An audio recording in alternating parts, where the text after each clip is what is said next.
Hi, this is Al Baldessaro, and this is the show Who's Looking Out for You.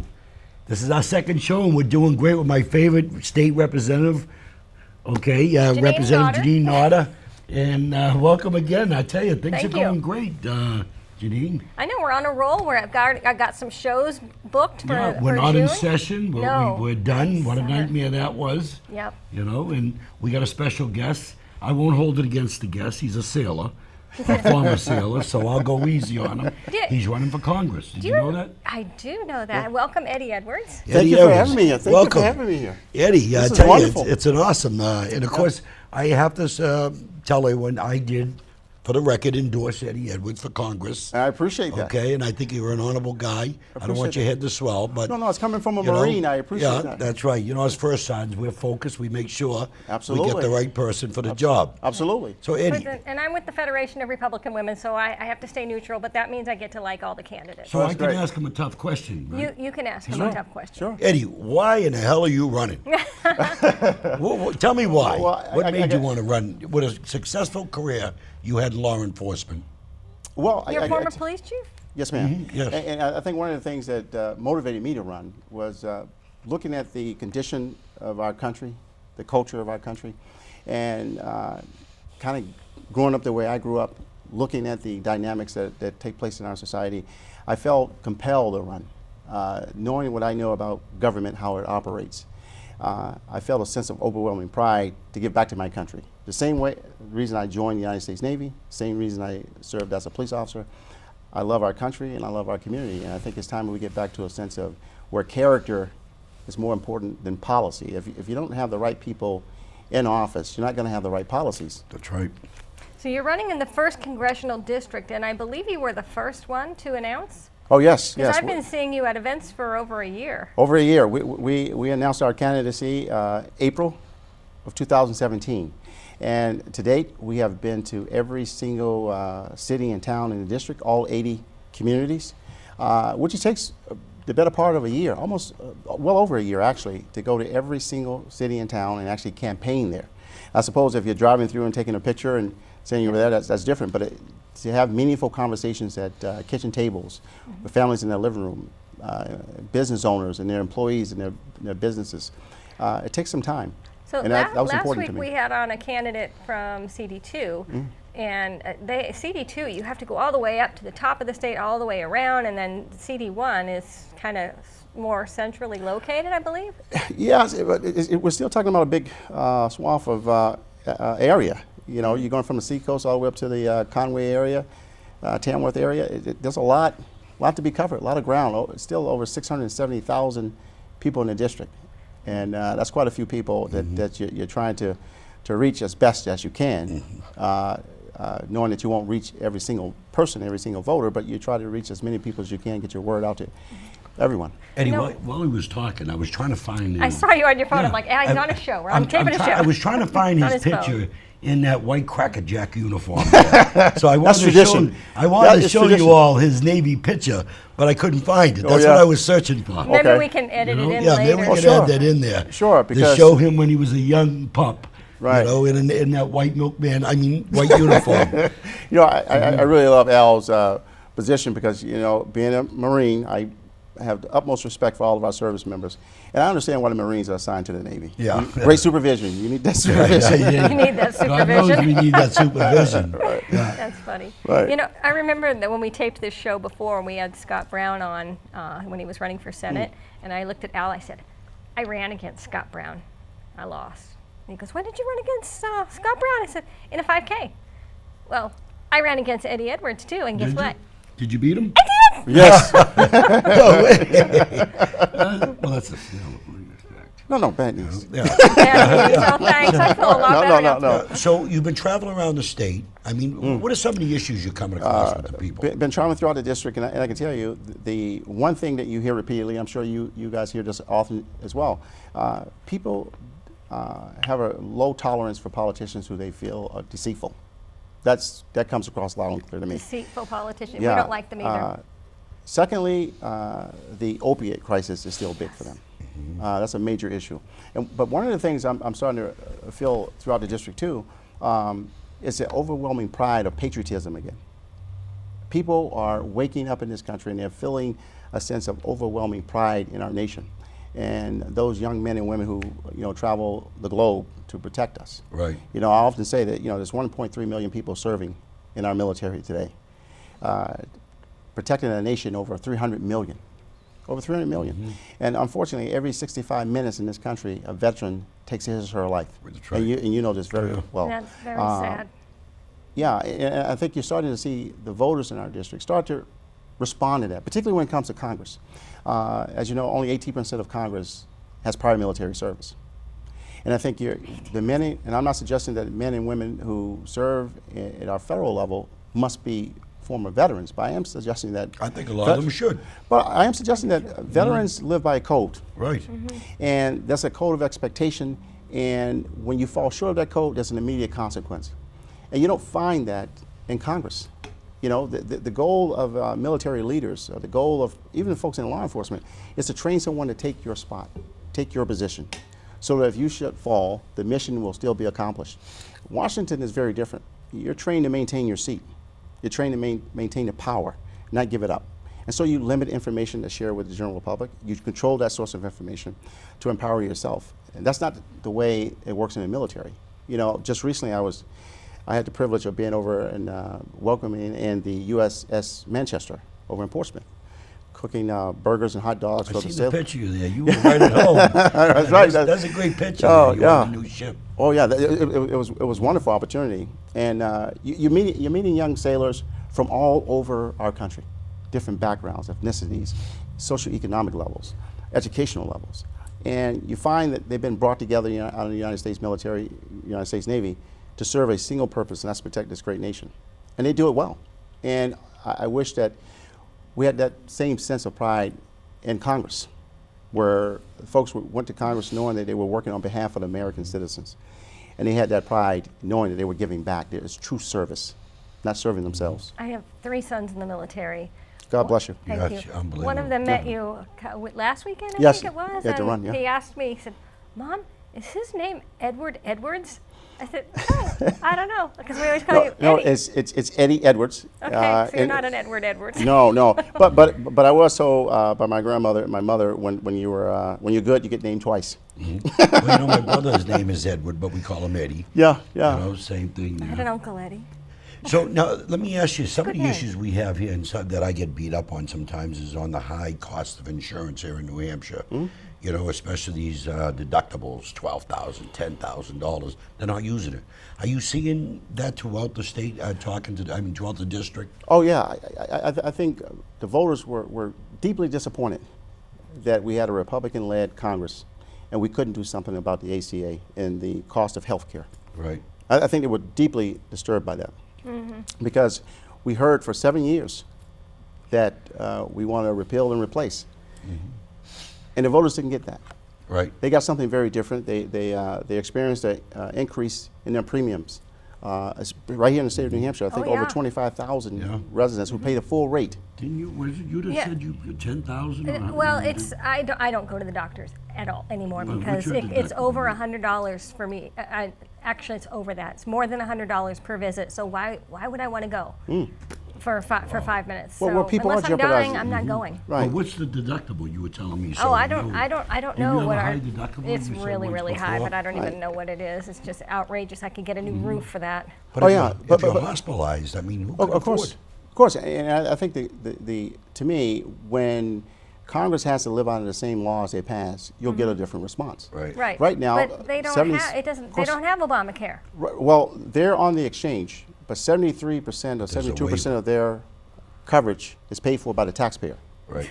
So essentially, Yeah. to your point, So you yeah, are that for doesn't term feel like limits. Obamacare for the rest of us, right?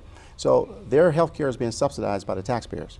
If that plan went away, you would find that they're motivated now to come up with a different system because now their families are impacted as well.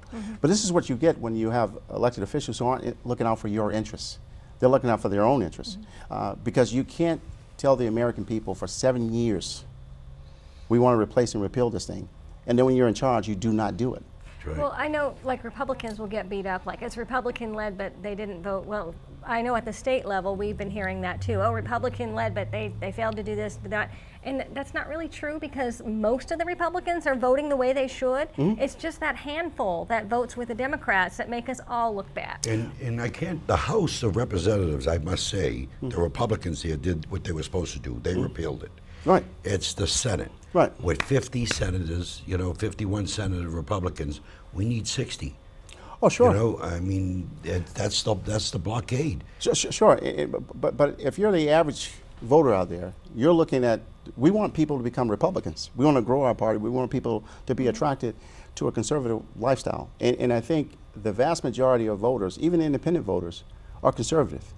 I think what people become disappointed by is some of the things that Republicans say, not conservatives say. Just because you say you're a Republican doesn't make you a conservative Republican. Doesn't make you someone who's able to articulate our message, articulate what we stand for, what we believe in, and articulate that in such a way that people want to become Republicans. They want to belong to the party. And I think if I say to you, I'm going to do certain things and I don't do those things, you've lost a level of trust. You lost a level of trust. And if we put the wrong messenger on stage to deliver our message, we're all damaged by that. We're all damaged by that because we all carry that burden. And because we're forced to do one of two things: denounce that person right away and get them off, or pretend that it didn't happen. Either way, you and the three of us carry that water for every single Republican who says something that shouldn't be articulating our message out front. And I just think that if I look at the development of our party, and this is why I talk about the history of our party so often, because it's so important for the general public to understand what the Republican Party has stood for years. Tell our viewers. For years. Right. Well, for me, if you just look at the first 100 years after slavery in 1865, after the first 100 years, you'll find more progress in this country for people in the African American community, for instance, than you find now on a per rate. They served in basis. Congress. Right. Yeah. The first blacks in this country to serve in Congress were Republicans. The Right. first female ever elected to Congress was a Republican. When people tell us that somehow we're anti-immigrant, that's a complete lie, complete distortion of the truth. We have always been the party of citizenship. In fact, we established citizenship with the 14th Amendment. The Republicans authored that, advocated for that, and made sure it passed. Voting rights, those have been the hallmarks of Republicans. Right. Without the Republican Party, blacks in this country are not voting. That's not a It's a fact. That's a complete fact. That's right. If people just read history, you would understand that the Republican Party has never promised that government will deliver you, government will provide for you. But we're bad on media, on getting the message out. We're terrible. The We're Republicans trying. We're only, doing our part. We're Right. doing a show. right. Yeah. The Republican Party has always made sure that the laws in this country will be applied equally to all. That's what the Republican Party has based itself on, that we will ensure that the Constitution applies to every single citizen the exact same way. Never promised that the government will provide for you. Never promised that the government should create a welfare state. Because the problem with a welfare state, and I can tell you this personally, as someone who grew up poor, as someone who stood around an oven door for heat as a child, someone who watched their parents not eat some nights, and my siblings and I would kind of fight over our parents' plate when it was left over, scraps from their plates. So I've seen poverty. I understand that. And I also understand what the welfare state, the welfare mind does to a community and to families. It robs you of self-esteem. It robs you of pride. All human beings need challenges, need adversity. That's how your self-esteem is built, through adversity. And when children and families face adversity, they overcome those things. They feel like champions. That's been the American spirit. If you look up throughout our history as a country, as a party, we've overcome adversity as a nation, as people. And it's empowered this country. The ingenuity, the creativity that comes forth from struggle. That's what we need to get back to. That's what Republicans need to tell. We need to tell our stories. We're not angry people. We're not racist, sexist, and bigots. We're not anti-anything. We're not extremists. We're not warmongers. Right. We're not any of those things. We're people who peace-loving love people. We're people who love this country. We love our families. We love what this country stands for. And we represent 5% of the world's population, just 5%. But yet we protect 95% of the world's population with our resources. Whether it's our children, whether it's with our money, we protect the rest of the world. And it's time that we start having that sense of pride again. And it's starting to happen. You saw that start to happen throughout 16 and throughout 2017, where people are starting to wake up and say, yes, I feel great that I'm an American. That's something we all share in common. The three of us are all Right. Americans. Without a Regardless of doubt. our backgrounds, where we As come Trump from, said, we're we all Americans. bleed red. We're You know? Americans. Do you know, I was I did 2 parades. I gave 2 speeches yesterday, one in Derry, one in Hollis. I was so impressed with the amount of people that come out to support. I haven't seen it like that in years. Sure. You know what I mean? In the streets of Derry, and then I heard here in Londonderry, it was packed. I wish I could have got here, but I was, the Grand Marshal for Derry. Oh, and yeah. Then went to Hollis. But I mean, I'm saying I was so impressed with the people. Did you see the same thing? Oh, being sure, out sure. again? All over the district. patriotic people. All over the district, all weekend long. It lasted all weekend long, which is great. And for Gold Star families, Right. and for other folks who have experienced loss like that, that sense of pride is with them every single day, because they know what that feels like. And you're starting to see that happen again in this country. And I think as long as we get to a place where we can allow families and communities to develop, we're going to be fine. And it's going to take a little while. We didn't get here overnight, and so we have to be patient too, as conservatives. Oh, We have to without a doubt. realize that you can't reverse course. You have to weed out the bottle.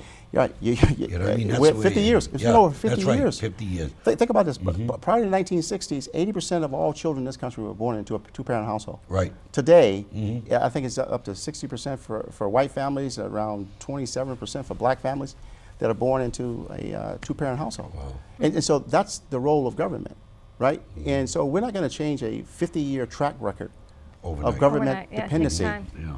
So it's Yeah. going to take us a while. I had a question for you. I was looking at your card here. It says, reduce college costs and fix the student loan crisis. What are your ideas? Well, a couple things here. I think, for first of starters, we can get to a place where we can reduce a 4-year program to a 3-year program. This is being done in many different places. My son, the one that you met last week, he actually has enough credits to be a senior, but he has another year of college left. Right, right. So this is my point.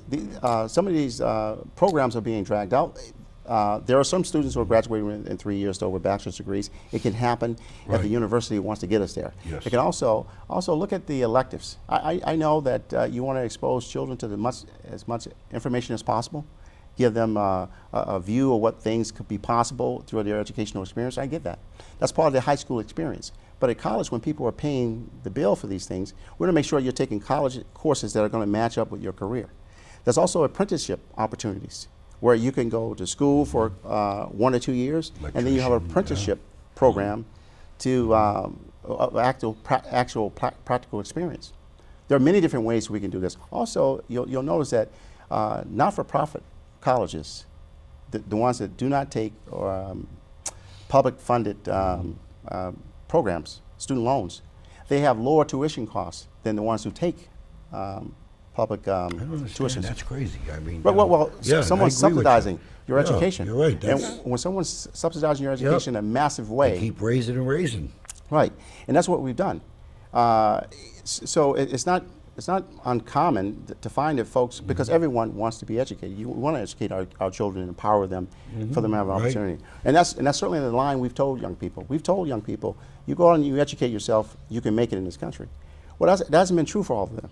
Many of them have graduated with 4-year degrees and can't find employment Right. Right. because they've been given degrees in things that Basket weaving.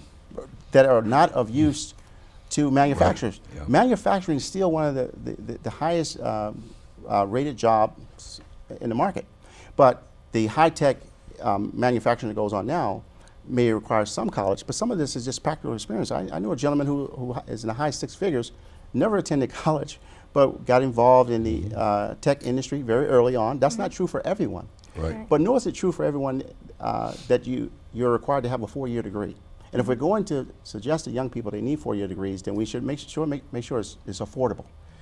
Make sure that we're not adding to the cost. When government put its finger on the scale, it tilted the cost of education. It actually tilted Yeah. the cost of education. Before, a family could afford college by working, but you can't afford it now. No, you're going. cannot at afford 100,000. college that way now. Unbelievable. 150,000. And so kids are loaded up with debt. Yeah. Many of them struggle to repay it. It's also having a ripple effect on them buying their first starter home, starting a family, Getting trying out to of their parents' house. but trying to become an entrepreneur. But even think about that. I mean, when we were younger, at 18 you were considered a young adult. Time for you to start kind of fending for yourself. You Yeah. got out of the nest. Right. Now government has said to families, now Your you can kids stay are there until you're 26. Government has Right, yeah. delayed They're the growth. balding. They're You balding, carry but them on they're your still insurance kids. for Right, 20 or right. 26. You're right. And we have absorbed this as a culture. That's become the new norm. A 26-year-old is still considered a child.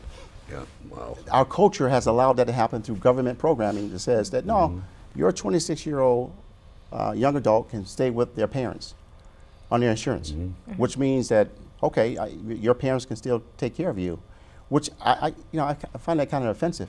When the earlier you face adversity in life, the greater your chances are to become successful. When you delay that adversity, you find someone who can't take a lot of pressure. Yeah. And you see that in our society now. I think we have to get back to a place You ain't kidding. where we're empowering young people early and often. And that starts with adversity, not for the sake of just adversity. People will find things that challenge them. But you can't make it so easy, a lower the bar so low that they can just step over it without challenging themselves. You know what he said there on the education. My daughter got a 5-year master's. You know, within 5 years, she How'd she do started that? her Wow. senior year. So I was very impressed with her. And here she was at 24 years old, owned her own home. Oh, sure. And I mean, she had a master's at 23. Oh, yeah. And graduated Londonderry High School here. So education's important. I'm glad you hit that. Yeah, and I'm on glad there. to see that you're for protecting the Second Amendment. That goes over big Well- in New Hampshire. Well, the Second Sailors Amendment. use guns? Sailors We're use the best guns. at it. The only medal I received in the United States Navy was for expert pistol shot. Was it? No. Yeah, that's the only one. But I can tell you the Second Amendment is important because folks who consider themselves the thought leaders or anointed ones, they'll suggest to us that somehow being able to come and go as you please, being able to protect your family, protect your community, is the role of the government. The Second Amendment is placed second in the Bill of Rights for a reason. You have to be able to speak your mind, express yourself, redress your government That's right. of grievances, and the way you protect those rights is through the Second Amendment. And to me, that's fundamental with life, liberty, and the pursuit of happiness. Wow. You have to be able to protect those things. Yep. And that doesn't make you an extremist because you believe in the Bill of Rights. It doesn't. What it means is that you're someone who Makes me believes. wanna pull my Constitution Yeah, there you go. out. Yeah. You know But- what I mean? but- New Hampshire and U.S. Right. No, But think about this. We've gotten to a place in our society where we actually suggest those who cite the Constitution, those a who. candidate that supports the Constitution. What happened? Hallelujah. But if you cite that, or if you talk about the Bill of Rights, somehow people suggest Right. that you're an extremist. Yeah.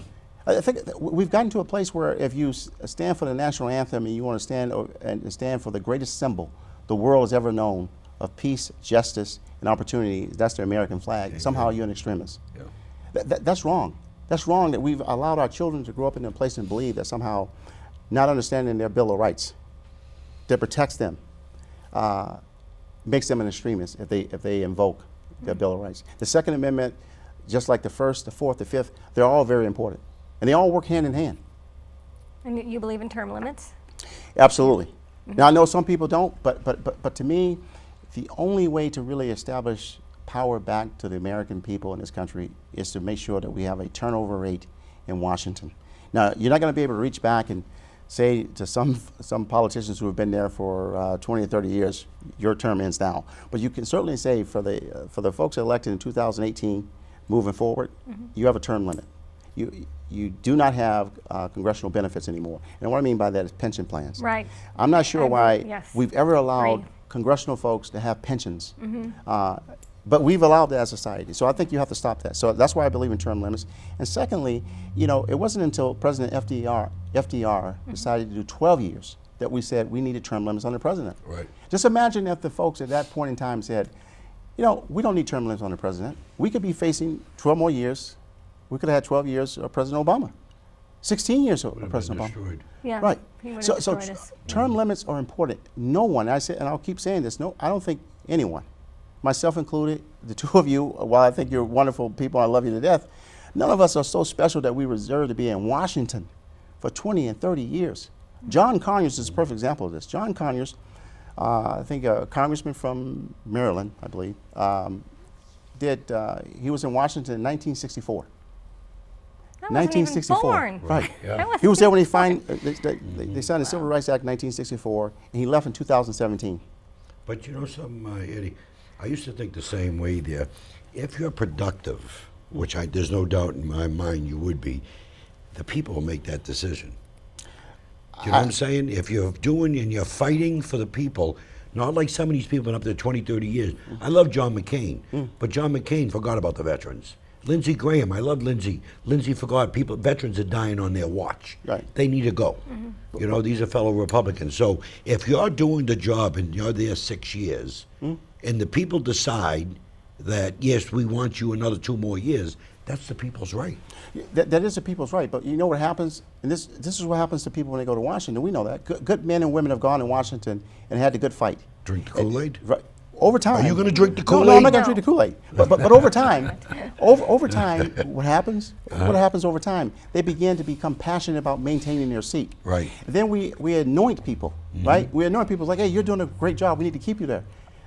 No one deserves that type of praise. No, see, Right. I believe in term limits, but not such a short term limit because like I've been in 4 terms and I'm still learning things every day. I'm still learning the ins and outs and how to get things I'm passed. 6 terms. But so also state governance is very different than federal governance. Yeah. Why? Because people here can get a hold of you. Right. Your constituents know how to get a hold of you. You have this program. They See can us in the reach out and talk to grocery you. store. Right. But in Washington, you can't see your representative. Right. Deals are made behind your back. Yeah. And you can't know those things. And I just think at some point, if we start to anoint people, we start to think people are better than they really are, and they're better than us. And I think at some point, everyone should serve a short Let me period of ask you time. something real quick, Eddie, because we got about a minute left.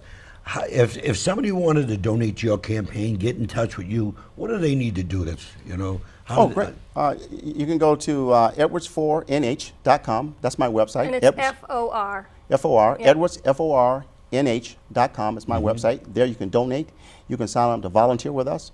You can find out when we're doing our town halls. And by the way, I'm the only candidate, Republican or Democrat, that's doing town halls. I'm on my 5th town hall. Right, you're doing a great job there. And I think those are important because I think you can't lie and hide from voters. You need to be out in front of them answering their questions. No, know we when didn't get to talk about you being a former chief of New Hampshire Liquor Enforcement or graduate of the National FBI Chief of Academy. Police. But they can, Yes. they can Right. read about that on your website. Absolutely. Former chief of police, you know, Yeah. chief of liquor commission, all that. Yeah. I'm going to tell you, Ed, you're a transparent guy, and which is great, and I think the state of New Hampshire needs you. Thank you. Because I'm tired of seeing people go up there, Republicans and Democrats, Right. making promises, and we get nothing. I And couldn't I agree know with you you more. for over 12, 13 years now, Yeah. and I know you're a man of your word. You might be a sailor, you know, but you're a man of your word. Eddie, it's an honor. Thank you so much. You know, Thanks and, so much for and, that. show Long arm, on I who's think I could looking- reach. There we Who's go. looking out for you? And Jeanine, what do you think? Was he a good? You've known Eddie a while, right? I've known Eddie for years. Yes, he's Yeah. very well spoken. Doing a good job. Thank you. Thank I you. appreciate it. And we'll be back next week for Who's Looking Out for You.